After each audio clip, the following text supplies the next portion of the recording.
Right. Yeah. All right, moving on. Number 4, it said this is a short one because I think frankly it's a waste of time. Specifically for cattle, and you'll understand why in a second. Number 4, tech for pastures. So it talks about using technology to manage and farm more effectively. The guy highlighted how he could get acreage and figure out the boundaries and get exact distances and exact acreage. And a lot of times we don't know the exact numbers. This app can help you order inputs such as fertilizer or seed, purchase fence supplies, or commute crop yields. That was a quote. Uh, okay, Okay. So cool. why don't you just take your everybody, and my phone will probably do it, even though I don't know how. And you take a GPS app that's already out there that you don't have to buy from him, and you follow along your fence lines to find out exactly what your GPS is Well, and what your you're not going here's to move your fences. here's my You may problem. put some cross fencing in. Yeah, and I see the And he's fencing right. part. You need to, but you do need to know what your acreage is so that you can adequately. But you're still 1 year can be different from the next. Like I was Mm-hmm. just thinking about this with our cattle last year, 2009 or the year before 2019. Our steers averaged 613 pounds.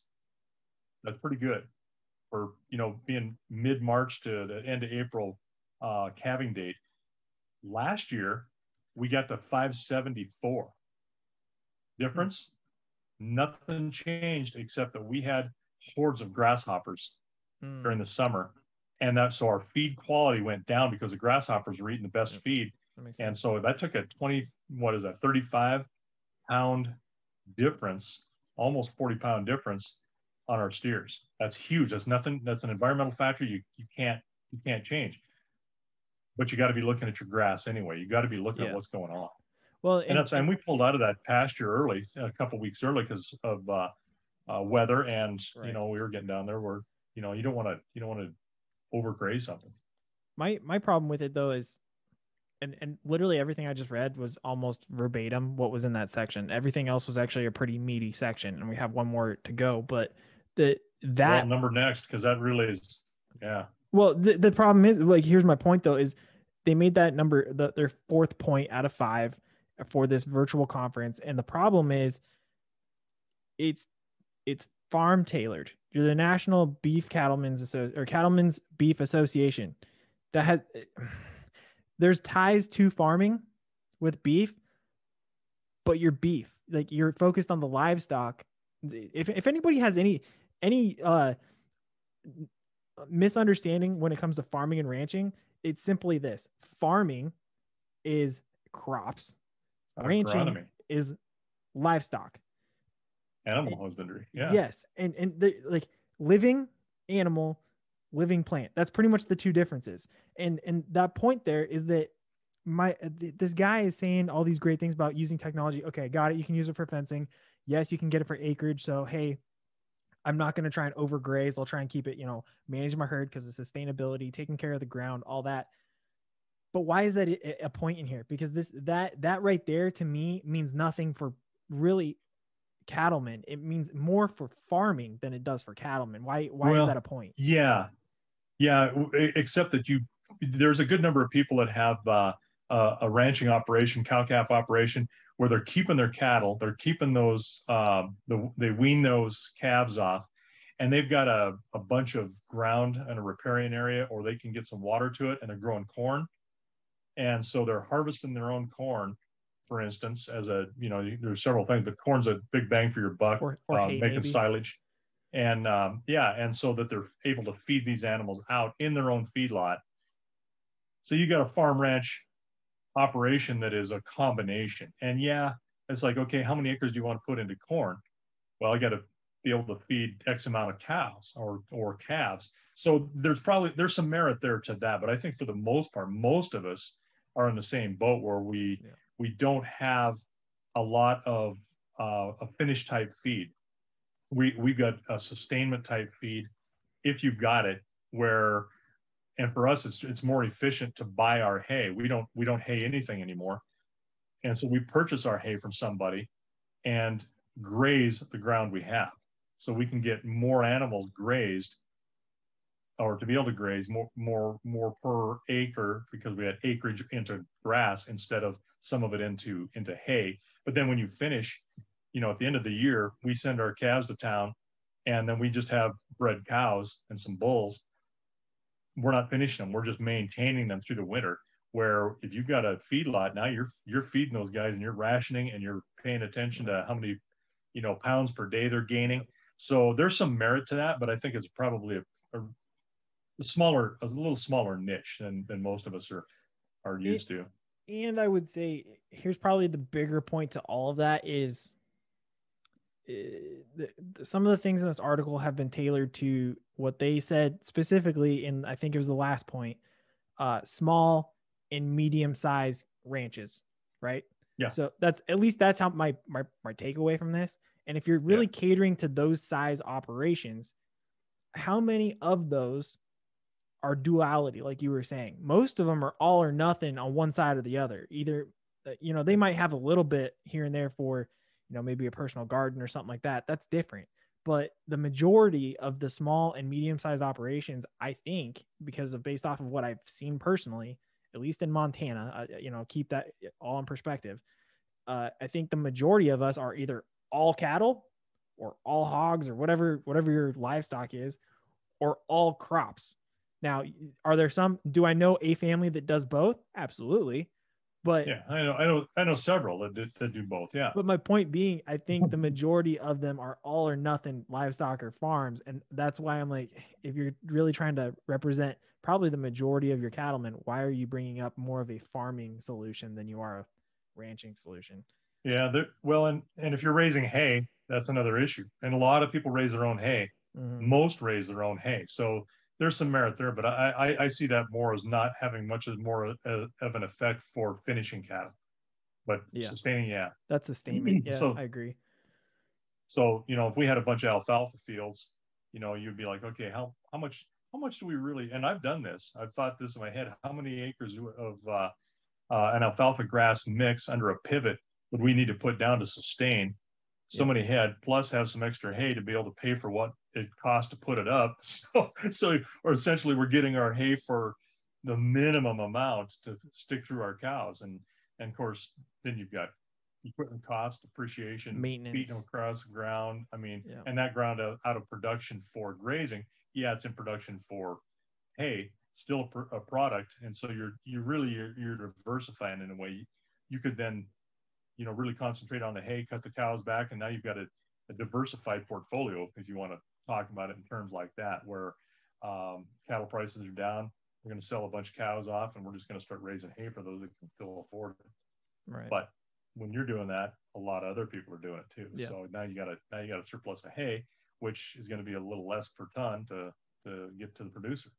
So it ebbs and flows. It's very, very dynamic. Yeah. All right, moving on to this last point. This is actually a political point, which I thought was interesting. The fifth point, Biden. So far, so good. That's what it says. So the big thing is, what? Sorry, say what? In terms of what? So far, so good. What? So that's what this kind of got at was. It says, the cattle industry representatives in DC think there's reason for optimism in working with the Biden administrators. What essentially this says is it recognizes the majority of the cattle industry is on the right side of the aisle and definitely did not vote for him. Now, does that mean they're going to try and fight him? No, not at all. What they're trying to do is they said that they're hoping, because of based off of what's happened, many ranchers are skeptical of Biden and are encouraged to give him a chance, because they said the reception, and I quote, "The reception we've had so far has been far better than the early days of the Obama administration." Keep in mind, for those who are not informed, President Biden used to be Vice President Biden under President Obama. All right, moving forward, because I know people need to know that. Biden people see agriculture, I'm still quoting this, Biden people see agriculture not as the problem, but rather the solution to such things as sustainability and climate change. They've made it clear we won't get out there. We won't get there without cattle production. Okay. So thank you. I hope that's accurate. That depends on, yeah. I mean, that depends on who you talk to and which one of them. Yeah. And I also recognize that President Biden versus Vice President Harris have significantly different political ideas. So I think if this was a Harris administration, he would, she would probably say something different and the stance would be different. However, it's currently a Biden administration, and I hope he does okay, because she has a very high potential of taking over anytime soon, because I worry about his mental health. I really do. I do too. Yeah. But the point of this being is that the NCBA is hopeful that working with the Biden administration is going to be good, because it's much more hopeful than it was with the Obama administration. I remember we took some serious hits with the Obama administration, but as of now, nothing has happened to restrict cattlemen, to take away or add on restrictions that the Trump administration has removed or assisted with. So as of right now, it looks good for us politically speaking, and I hope it continues to be that way, because frankly, it would be really helpful if we could get some assistance with the Packers, like we were talking about earlier. But I don't think that's going to happen, honestly, because I think it's a Biden administration in name only. Nobody has signed this many executive orders. Nobody. I mean, it's astonishing what he's doing. And to me, I watch them. So if I try to stay fairly engaged in it, and I watch what he's signing, he doesn't even know what he's signing. It seems like he's got to read notes, and he's not even. It's like, okay, I don't think this is his administration. I think he's being shelled, and by that I mean he's just the face, and they're telling him what to do. When you got people like Harris, and she comes from a state that is a giant agricultural state. Yeah, believe it or not, California is extremely agricultural, and most people don't know that. Yeah, but most of your fruits and vegetables in this country for consumer come from California. It's amazing how much comes out of that area. It's a large state. It's a third largest state. They're a little bit larger than Montana, but they've got a lot of water. They've got a lot of things in those areas that they've made infrastructure in order to get irrigation. But it's incredible the amount of food that they produce for the nation. And you got her. You guys got was it New Jersey Senator Cory Booker? I think he's Jersey. Vegan, and he says, "I am coming for your cows. We don't need meat. Don't want meat." You got Bill Gates. Nope, don't want meat. We want you to eat petri dish meat, of which he'll make money on. I mean, the guy, to me, and I have issues. I shouldn't say it. He'll probably have me killed like one of the Clintons, but I have issues with the artificial meat because of, I mean, it is not the same. It's not biologically processed. It is chemically processed. And that's exactly it. We've recognized that processed foods and sugars are not good for our bodies. There's a reason why Americans are so obese. Right. It's because that's what a lot of us eat, because frankly, it tastes good. But it's not good for your body. Cancers love sugar. And I was going to say, look at the amount of cancer we have in this country. And I think it has a lot to do with the food that we eat, and then the overall health of people. The processed foods. Now you're going to suddenly decide, after we've been hammering this idea for probably the last 5 years of, good lean meats, fruits and veggies. I mean, that's really been the biggest thing is, get away from sugar, focus on balance lean meats. And moderation. Yeah, balance and moderation. But I mean, the real big health push has been get away from sugar, have lean meats, fruits and veggies. Those are really the big three things that they've been pushing overall as the government. And I think we're getting better because we're starting to see more people get back into shape and stay in shape if you're younger. But the thing is, now we're suddenly going to reverse course, like you said, with the ship. We're going to suddenly turn hard right, and we're going to go, oh no, it's okay though, because now it's processed beef because we're getting rid of beef. And your logic doesn't make sense. You gotta stay down the same line here. And yeah. Well, and the problem is you got people that are very influential, have a lot of money, get a lot of airplay from the press, who don't know a thing about agriculture. Remember Bloomberg? I don't know if you recall him during the primaries last year, and he was talking about, there's no big deal. The agrarian society, and you plant a seed in the dirt, you cover it up, put water on it, and it grows. There's nothing to being a farmer. The guy's a moron. You know, I mean, you should talk to some farmers. There's some hardworking dudes and dudettes. and not only that, smart. Oh yeah. And extremely well versed in chemistry. Oh yeah. I was gonna say. Agronomy. I was gonna say you want to talk about science and mixing things and knowing yes. knowing math and whatnot. You gotta talk to a farmer. Yeah, I mean, and also the skills that most of us hopefully possess. That, you know what, we create our way out of problems by, you know, using some scraps of iron together and duct tape and making things work. Yeah, and so, but you've got, the problem is, and this is very much a political thing on that last point, is, and this is where I see this headed, is you've got the politics or the religion of politics, and the religion particularly of environmentalism.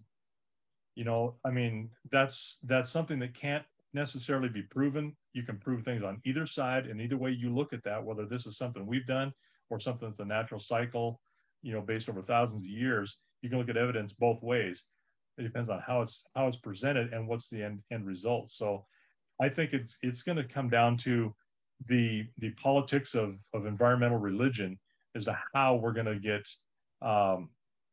either help or more restrictions. And I'm betting on the more restrictions with the current House, Senate, and White House we have. It's going there extremely fast. Well, and I'm glad you bring up environment. I'm glad you bring up environment though, because let's take it for face value. Let's try and go with the positive spin here for a second. The political point at the end said they foresee, or they do, or the White House does see farming and ranching as the way forward with sustainability. Let me make sure I get this quote right, because I want to say it right.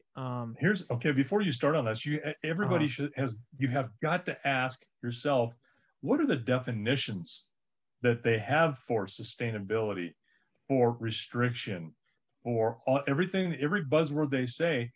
The words no longer mean anything. They mean what I tell you it means. And the same way with science. I am so disgusted by what in the name of science has been done or been said or been supported with really no evidence, no empirical evidence or evidence that is gathered through testing and repeatability like you do in a scientific method. Mm-hmm. There's my rant.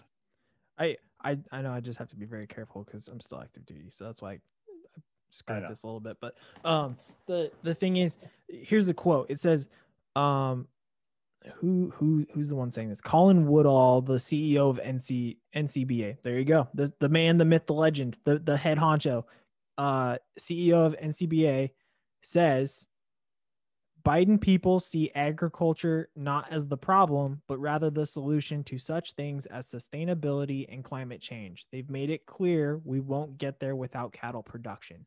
So again, trying to keep a positive spin here.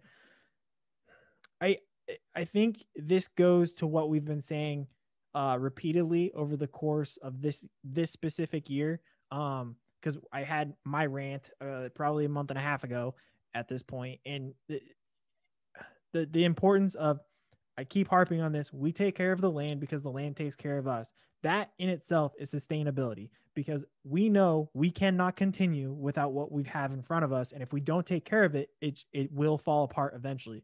So the fact that, according to Mr. Woodall, that we are in partnership with a side of the government, a political side of the government that most cattlemen and cattlewomen are probably not in agreement with on 90% of the things on a bill or some sort of policy.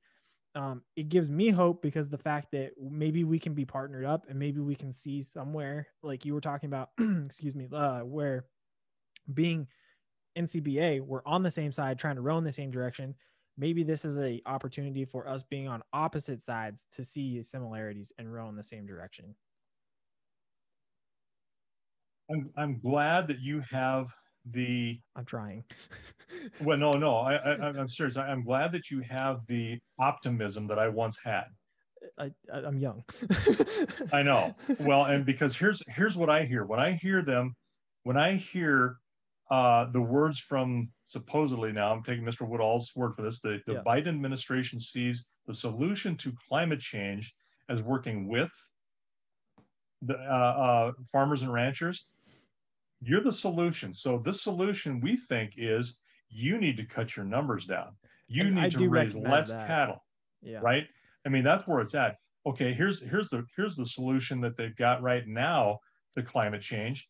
With a stroke of a pen, it was 6 hours into his administration, he killed jobs on a pipeline and in coal mines in the Virginias that all of a sudden, and what does his czar say? Pete Buttigieg? I think it was. Oh, these people are going to go find another job somewhere else or something. Yeah, we're going to replace these jobs with good paying other union jobs. Okay, where are they? These people need to eat today. Yeah. So what it is it's nothing more than hyperbole, and they have nothing behind it that is actually going to help people out. And it's the same way here. Oh, we're going to save this by you not raising cattle, and with your cooperation, we'll get this done. And then you'll be sustaining the planet. It's what is sustainment? What is management? I mean, they redefine freaking everything, and not only redefine it, then the definitions keep changing. The goalposts keep moving. One of the biggest things, and I was thinking about this the other day with the whole pandemic issue. You know, we're told masks work, masks don't work. You must wear 2 masks. I mean, and Dr. Fauci has flip-flopped on that for a year. How many times? Any good science experiment requires what? A control group. Well, it's a process. I don't think we've had a process with any of this.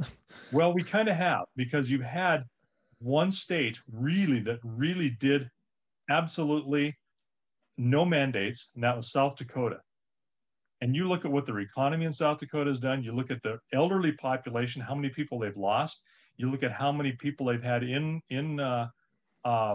hospitals. Now, you look at everything. I think there's perspective here. There's perspective, because there probably hasn't been many, but what's the population in South Dakota compared to, like, it doesn't matter. California? You're still going to be a percentage of your per population. Capita. Yes, I would say go by per capita. I'll go with that, but you can't just do straight numbers with that. No. You cannot do straight numbers. Although if you do that, now you're cooking the books. Right. You've got to be equitable about how you approach or what your view of that is.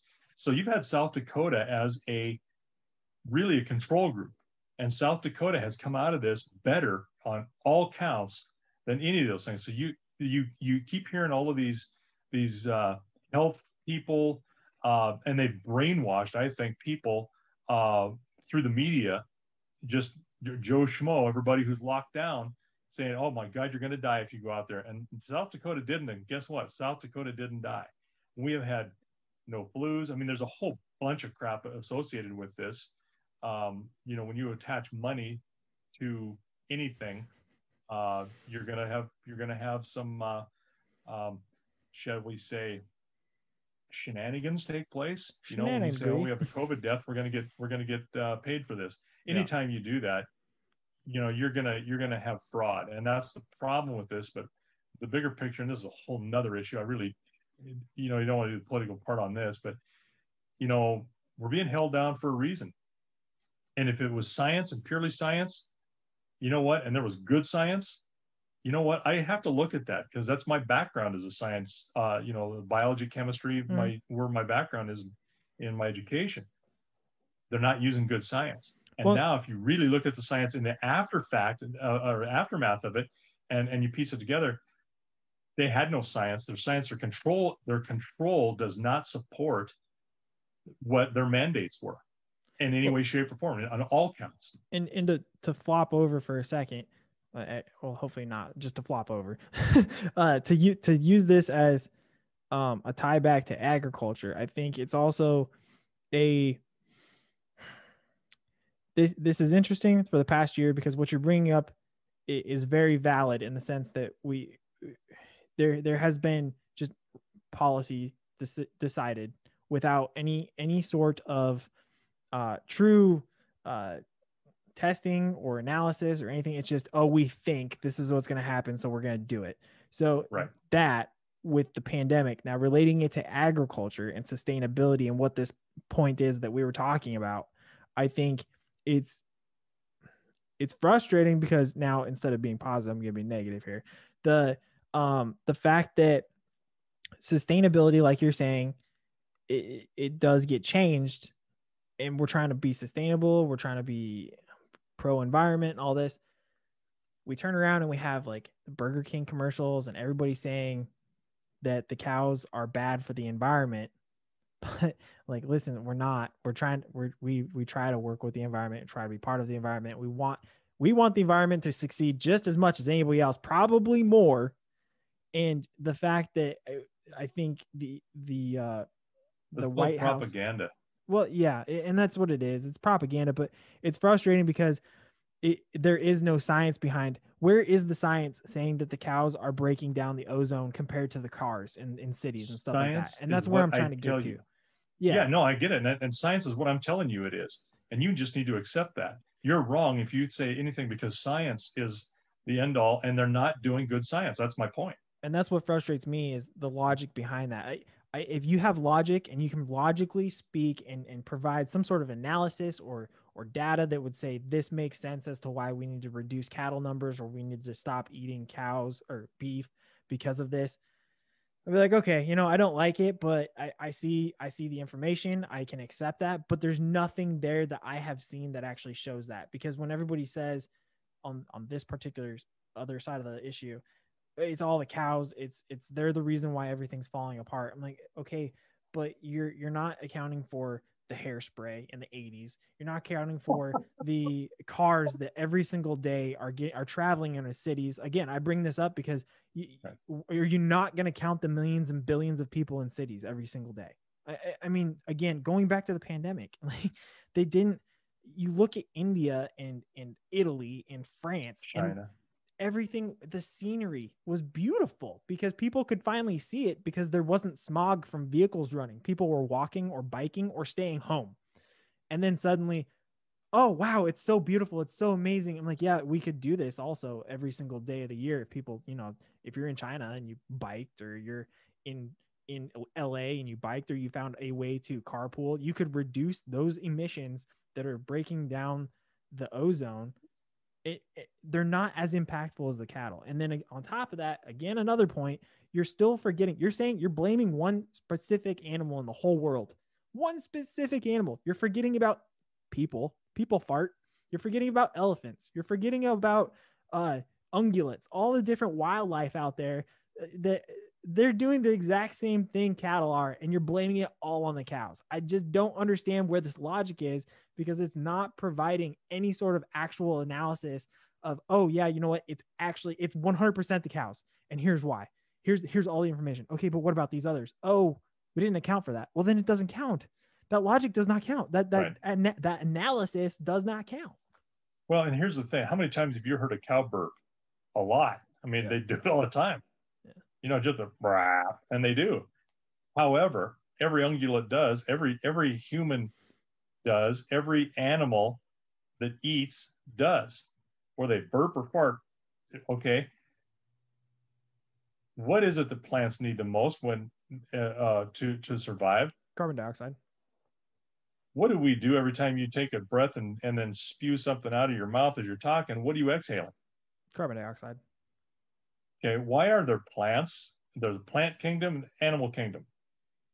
You don't think that those have some kind of a symbiotic relationship where one depends on the other and helps the other one thrive? Yeah. What do plants when they go through the respiratory, not respiratory, but respiratory process, what do? What are they emitting? Oxygen, right? There you go. What do we suck in? Yeah. So, I don't like seeing belching smokestacks. I don't like seeing clear cut and forests and or tearing up grasslands. Yeah, I'm not for that either. No. But we do need, I absolutely agree, we need to find better and cleaner ways to do things. No question about it. But don't make one industry a scapegoat the very one that fills your belly. Yeah. You know, and the hypocrisy that takes place in that is just amazing, because you don't see these people pulling back on their purchasing of Gucci plastics, polypropylene. They're turning a light switch on. You know, they're doing all of the things that take all of these types of byproducts. You know, the leather. Driving on streets with asphalt in them. Yep. Full of asphalt, full of some of the heavier portions of your crude oils, and then they have polymers that are mixed in with some of that stuff to make it stronger or more resilient through different weather changes. You've got all kinds of byproducts from animals in cosmetics to glues to you name it, and you don't see any of these people not doing that. You see a few that, and you know what? If you got a guy like Cory Booker, who's I think a complete demagogue, has one thing like a vegan. Okay, if that's your choice, that's your choice. Right. I'll let you do that. Yeah. Hell yeah. If that's what blows your skirt up, you just eat all of the eggs you want, or all the plants you want, depending on how severe you are on this whole thing. But don't tell me that I have to do exactly the same thing as you because you're right and I'm wrong. No. Or just don't tell me what to do in general. It's the same thing with the cattle, what dollar a head. Like, don't tell me what to do. Right. I mean, I may think, you know what, get to an age like, oh, you know, I can't eat a half-pound hamburger every day. Maybe I should have a salad with that. Right. You know what? And if it's too late for me and I tip over of a heart attack because I ate too much grass-fed beef, you know, that's my problem, not yours. Right. I will live or die with the consequences of the decisions that I make. Let me make them on my own. Yeah. And you know, I don't know that most of these people that are demagogues like this, none of them have done anything to be a producer. They've always been consumers, never producers. Yeah. Well, I think with that, we'll call it. That was a long episode. That we might cut that in half, but yeah, we should probably do a 2-parter on there. You know, keep people going. But I think it's good. I was not prepared for this week. Just life, and so I was looking at something to talk about today, and I'm glad I saw that article because I mean it's very relevant to today. It's five important things that the NCBA talked about, and I think it's a good thing to have a discussion on. So I'm glad we did it. No, it's a great one. We could probably talk for a lot longer with oh yeah, I don't know, maybe some wild turkey rye or some scotch. Well, I got some of that in my backpack. I gotta go talk to a friend.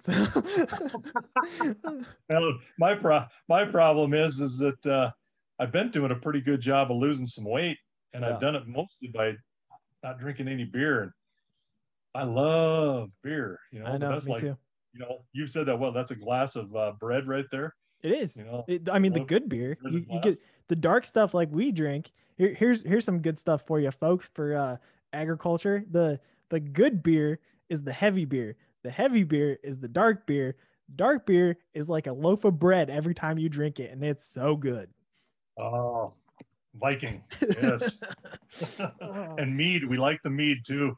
Yeah, it doesn't have as much carbs though, so it doesn't have as much carbs, but it still is. I like the mead. Mead's good stuff.